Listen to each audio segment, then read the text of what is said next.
अयोध्या में श्री राम मंदिर की प्राण प्रतिष्ठा की तैयारियां जोरों शोरों से चल रही हैं। भव्य श्री राम मंदिर का 22 जनवरी को उद्घाटन होने जा रहा है। बताया जा रहा है कि मंदिर के उद्घाटन में भारत के बड़े बड़े कथावाचक आएंगे, जिसमें सबसे पहले बात होती है धीरेन्द्र कृष्ण शास्त्री जी की।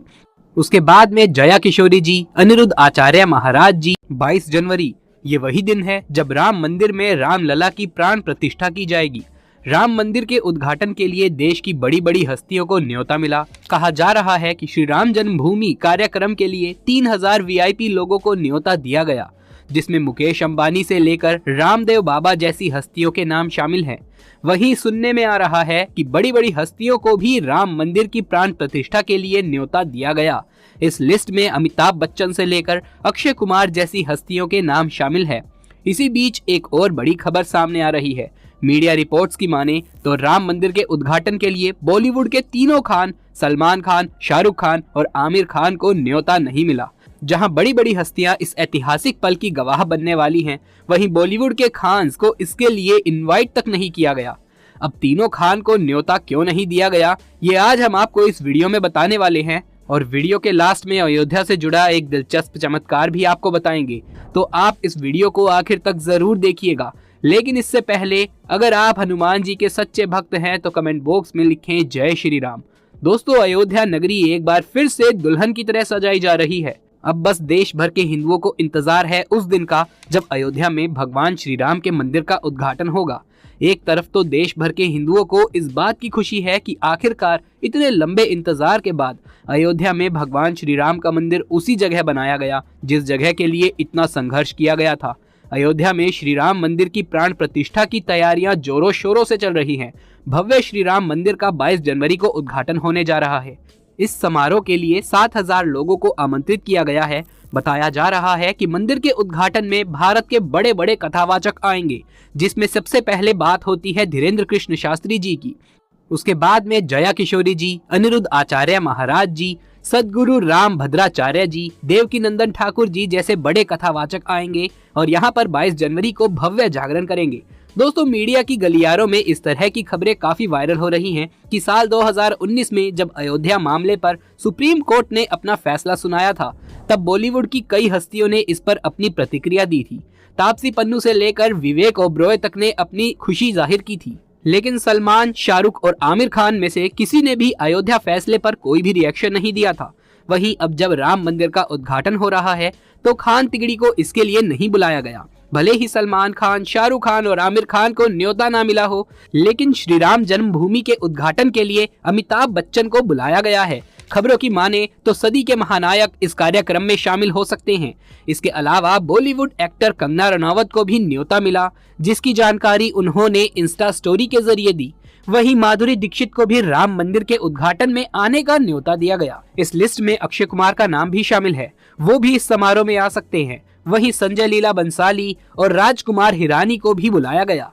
इसके अलावा रोहित शेट्टी भी इस भव्य समारोह में दिखाई दे सकते हैं। बॉलीवुड के अलावा साउथ की बड़ी बड़ी हस्तियों को भी श्री राम जन्मभूमि में राम मंदिर के उद्घाटन के लिए बुलाया गया।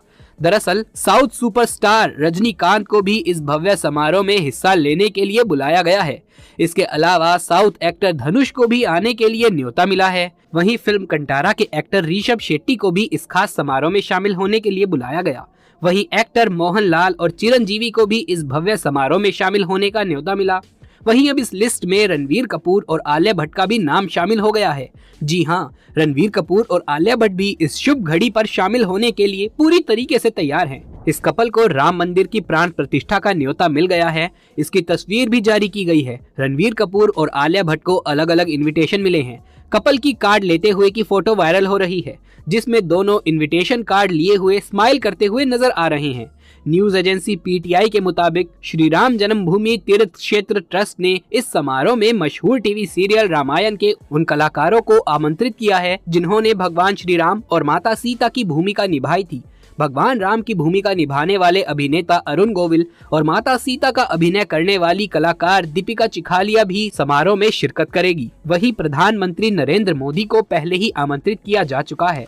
राम मंदिर ट्रस्ट ने समारोह में शामिल होने के लिए क्रिकेट जगत के दिग्गज मास्टर ब्लास्टर सचिन तेंदुलकर, पूर्व कप्तान विराट कोहली, बॉलीवुड सुपरस्टार के अलावा अरबपति उद्योगपति गौतम अडानी समेत 3000 वीवीआईपी लोगों को विशेष तौर पर इनविटेशन दिया गया है। श्री राम जन्मभूमि तीर्थ क्षेत्र ट्रस्ट के महासचिव चंपत राय ने कहा कि प्राण प्रतिष्ठा समारोह के लिए 50 देशों से एक प्रतिनिधि को आमंत्रित करने का भी प्रयास किया जा रहा है। वहीं 1992 में राम मंदिर आंदोलन के दौरान जान गंवाने वाले 50 कार सेवकों के परिवार के सदस्यों को भी आमंत्रित किया जा रहा है। इसके अलावा देश के न्यायाधीशों, वैज्ञानिकों, लेखकों और कवियों को भी आमंत्रण पत्र भेजा गया है।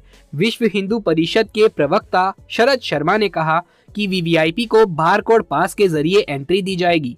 उन्होंने बताया कि आमंत्रित 7000 लोगों में से करीब 4000 लोग देश के धार्मिक नेता होंगे। हालांकि अभी भी कई लोग ऐसे हैं जिन्हें निमंत्रण नहीं मिला है। इसमें कांग्रेस नेता राहुल गांधी, प्रियंका गांधी, एनसीपी चीफ शरद पवार और शिवसेना के अध्यक्ष उद्धव ठाकरे शामिल हैं। इसके अलावा हिमाचल प्रदेश के मुख्यमंत्री सुखविंदर सिंह सुक्खू को भी अयोध्या के लिए निमंत्रण नहीं मिला है। फर्स्ट पोस्ट के मुताबिक प्राण प्रतिष्ठा समारोह के लिए जिन नेताओं को आमंत्रित नहीं किया गया है, उनमें विश्व हिंदू परिषद के पूर्व अंतर्राष्ट्रीय कार्यकारी अध्यक्ष प्रवीण तोगड़िया और राम मंदिर आंदोलन के अगुवा रहे विनय कटियार को भी निमंत्रण नहीं भेजा गया है। सपा अध्यक्ष अखिलेश यादव को समारोह में शामिल होने का बुलावा नहीं मिला है। अब दोस्तों, अयोध्या के बारे में अब हम आपको जो बातें बताने वाले हैं उसे सुनकर आप जरूर से चौंक जाएंगे। जी हाँ, अभी वैसे फिलहाल 22 जनवरी का टाइम आने वाला है और इसके बारे में तो पूरे भारतवासियों को कई समय से जानकारी है कि 22 जनवरी को रामलला की स्थापना होगी। किंतु इसी बीच में एक विषय काफी चर्चा में बना हुआ है। अभी अचानक से दोस्तों ये जानकारी सामने निकल कर आ रही है कि मर्यादा पुरुषोत्तम श्री राम जी की जन्मभूमि अयोध्या नगरी में, अब इसको आप संयोग बोले या फिर कुछ और, भगवान श्री राम की जन्मभूमि में अचानक से गिद्धों का झुंड आ गया है। और सिर्फ गिद्ध नहीं बल्कि भालू, जिन्हें जामवंत जी का प्रतीक माना जा रहा है। लेकिन सभी के मन में एक प्रश्न है कि कहां से आया विलुप्त गिद्धों का झुंड। मतलब इस वक्त अयोध्या में बड़ी संख्या में पहुंच चुके हैं गिद्ध, यानी कि जटायु। ये बहुत ही आश्चर्यजनक बात है। इसको भगवान श्री राम की कृपा कहे या कुछ और, पशु पक्षी सहित अयोध्या में जटायु आ गए हैं। ये निश्चिंत ही भगवान श्री राम का प्रभाव है। बचपन में इन गिद्धों को बड़े बड़े झुंड में खेतों और जंगलों में घूमते हुए देखा जाता था, किंतु आजकल इनकी जातियां निरंतर विलुप्त होती जा रही है। लेकिन अब फिर से आध्यात्मिक नगरी अयोध्या में इन गिद्धों को फिर से झुंड में देखकर खुशी की अनुभूति हो रही है। लगता है आध्यात्मिक नगरी अयोध्या में दिव्य शक्तियां भी बराबर अपना काम कर रही हैं। दोस्तों, आपको बता दें कि भगवान श्री राम के अनन्य भक्त श्री गिद्धराज जटायु रहे हैं। गिद्ध जिनके डैने बहुत ही विशाल होते हैं, जिनकी सोच बहुत खतरनाक होती है, इनकी आंखें बहुत दूर दूर तक देख सकती हैं। ये लकड़ियों से अपने घोंसले को बनाते हैं। ये पर्यावरण के मित्र होते हैं। ये बहुत ही ताकतवर भी होते हैं। दोस्तों, अब इस वक्त वैश्विक स्तर पर लोग अयोध्या को देखने के लिए आतुर हो रहे हैं। इस वक्त गिद्धों का विशाल समूह अयोध्या के मिल्कीपुर में पहुंच चुका है। जानकारी के मुताबिक दर्जन भर गिद्धों के झुंड देखने को मिले हैं। भगवान राम अब महल में विराजमान होंगे। इस स्वागत समारोह में जटायु भी सम्मिलित होकर अपनी सहभागिता सुनिश्चित कर रहे हैं। दोस्तों, अयोध्या में प्रभु श्री राम की प्राण प्रतिष्ठा को देखने के लिए जामवंत जी और वानरों की सेना भी पहुंच चुकी है। जैसे कि आपको मालूम ही होगा कि भगवान राम की सेना में असंख्य वानर शामिल थे और आज के समय में बंदरों को उसी वानर सेना का प्रतिरूप माना जाता है। यूं तो अयोध्या में बंदरों का जमावड़ा देखने को मिलता ही रहता है, लेकिन इतनी बड़ी संख्या में बंदरों का झुंड कहां से आ गया, ये तो सोचने वाली बात है। अचानक अयोध्या में प्रकट हुआ रावण का पुष्पक विमान और राम मंदिर में काम कर रहे मजदूरों ने जब ये नजारा देखा तो सभी के पैरों तले जमीन खिसक गई। अयोध्या में इतने बड़े चमत्कार का होना सभी को आश्चर्य में डाल रहा है। कुछ लोगों ने इसके साक्षात दर्शन किए हैं। दोस्तों, 22 जनवरी 2024 को रामलला अयोध्या के नए भव्य मंदिर में विराजमान होंगे। लेकिन 10 जनवरी की रात कुछ ऐसा चमत्कार हुआ जिसे देखकर सभी मजदूरों के होश उड़ गए। जब रात्रि के समय सभी मजदूर अपना काम निपटाकर तंबू में सो रहे थे, उसी समय अचानक से उन्हें वहां कुछ हलचल महसूस हुई। संदीप नाम के एक मजदूर ने जब तंबू से बाहर झांककर देखा तो उसे मंदिर के परिसर से कुछ अजीब सी पीली सी चीज चमकती हुई दिखाई दी। उसने अपने साथियों को जगाना चाहा, लेकिन कोई भी उसके साथ नहीं उठा। कोई भी उसके साथ नहीं आया। हिम्मत करके संदीप जब राम मंदिर परिसर में पहुंचा तो वहां का नजारा बहुत ही चौंकाने वाला था, क्योंकि वहां पर उसे एक बहुत ही दिव्य चमत्कारिक विमान दिखाई दिया जिसका आकार मोर के समान था, जो दिखने में काफी सुंदर और तेज से परिपूर्ण था, जो कि राम मंदिर परिसर में पिछले क्षेत्र में उतर रहा था। लेकिन उस विमान को कौन चला रहा था ये समझ नहीं आ रहा था, क्योंकि उस विमान में इतना तेज था कि सामान्य आंखों से नहीं देखा जा सकता था। लेकिन समझ में कुछ ऐसा आ रहा था मानो स्वयं साक्षात भगवान राम पुष्पक विमान के माध्यम से अयोध्या में उतर रहे हों। संदीप ने ये चमत्कार अपनी आंखों से देखा, लेकिन अचानक से वो बेहोश हो गया, क्योंकि वो उसके तेज को सहन नहीं कर पाया था। संदीप जब सुबह उठा तो वो उसी स्थान पर मौजूद था जब उसने अपने साथियों को रात्रि की पूरी घटना बताई तो सभी उसकी हंसी उड़ा रहे थे। लेकिन संदीप मन ही मन समझ चुका था कि प्रभु श्री राम अयोध्या आ चुके हैं। ये उसके लिए सौभाग्य था कि उसने इतना सुंदर दृश्य अपनी आंखों से देखा। दोस्तों, देश के अलग अलग हिस्सों में कई बार अजीब सी आकृति के विमान देखे गए हैं, जिनका संबंध कई बार तो एलियन के साथ जोड़कर भी देखा जाता है। यानी कि अयोध्या में उस रात्रि को मोर की आकृति का विमान देखना वास्तव में प्रभु श्री राम का ही कोई संदेश हो सकता है। लेकिन क्या ये विमान सचमुच में पुष्पक विमान है? इसकी आखिर क्या गारंटी है? इसे समझने के लिए हमें पुष्पक विमान के रहस्य को अच्छे से जानना पड़ेगा। दोस्तों, रामायण में पुष्पक विमान का जिक्र है जो पहले कुबेर के पास था। इसके बाद रावण ने उसे अपने सौतेले भाई कुबेर से लंका समेत बलपूर्वक हथिया लिया था।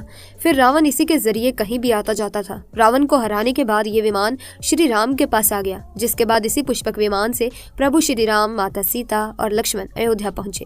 अब दोस्तों, कई हजारों सालों बाद एक बार फिर जब भव्य राम मंदिर का निर्माण हुआ है तो प्रभु श्री राम अपने भाई लक्ष्मण और माँ सीता के साथ एक बार फिर से अयोध्या धाम पहुंच रहे हैं, वो भी अपने इसी पुष्पक विमान पर, जिसका नजारा वहां के मजदूर अपनी आंखों से देख चुके हैं। आखिर क्या हुआ जब अचानक से धरती फाड़कर बाहर निकले रावण के भाई विभीषण? जी हाँ दोस्तों, ये घटना अयोध्या नगरी की है जो हाल फिलहाल ही हुई है। पिछले कुछ दिनों से हम सभी ये सुनते आ रहे हैं कि जब से राम मंदिर उद्घाटन का कार्य जितना समीप आ रहा है, वैसे वैसे ही एक से एक घटनाएं भी सामने आ रही हैं, जिसमें सर्वप्रथम गिद्धों के झुंड की घटना सामने आई थी, उसके बाद वानरों के झुंड की और उसके बाद भालू के झुंड की घटना हमारे सामने आई थी। परंतु अब जो घटना सामने आई है वो बहुत ही अविश्वसनीय है, क्योंकि 8 चिरंजीवियों में से एक चिरंजीवी रावण के सगे भाई विभीषण जी अयोध्या में प्रकट हो चुके हैं। इसके बाद लोगों के मन में शंकाएं पैदा हो रही हैं कि ये क्या हो रहा है और आखिर ये कैसे हुआ। ये विचार सभी के मन में आ रहे हैं। तो आपको बता दें कि विभीषण जी को प्रभु श्री राम ने ही समय के अंत तक जीवित रहने का वरदान दिया था।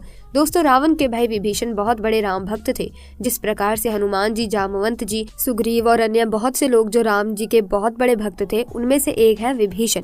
विभीषण जी जिन्होंने प्रभु श्री राम की मदद की थी रावण की मृत्यु करने में, क्योंकि एकमात्र विभीषण जी ही ये जानते थे कि रावण की नाभि में अमृत है, और वही एकमात्र सबूत था जिन्हें ये पता था कि वो अमृत सिर्फ और सिर्फ रावण की नाभि में है और रावण सिर्फ वही वार करने से मरेगा। अगर विभीषण जी उस वक्त श्री राम का साथ नहीं देते तो हो सकता था कि आज रामायण का इतिहास कुछ और ही होता।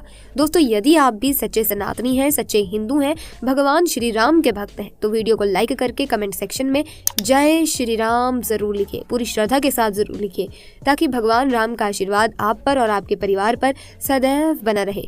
इसी तरह से रहस्यों की वीडियोस को देखने के लिए आप हमारे चैनल को सब्सक्राइब भी कर सकते हैं, बेल आइकन को प्रेस भी कर लें ताकि नए वीडियोस की अपडेट आपको मिलती रहे। और साथ ही दोस्तों, इस वीडियो को ज्यादा से ज्यादा लोगों के साथ शेयर करना, अपने फैमिली के साथ, फ्रेंड्स के साथ शेयर करना, ताकि अयोध्या में हो रहे चमत्कार बाकी लोगों को भी पता लग सके। इसी के साथ दोस्तों, जल्दी मुलाकात होगी एक नई वीडियो में नई घटना के साथ। तब तक के लिए दीजिए इजाजत। आपका बहुत बहुत धन्यवाद। जय श्री राम।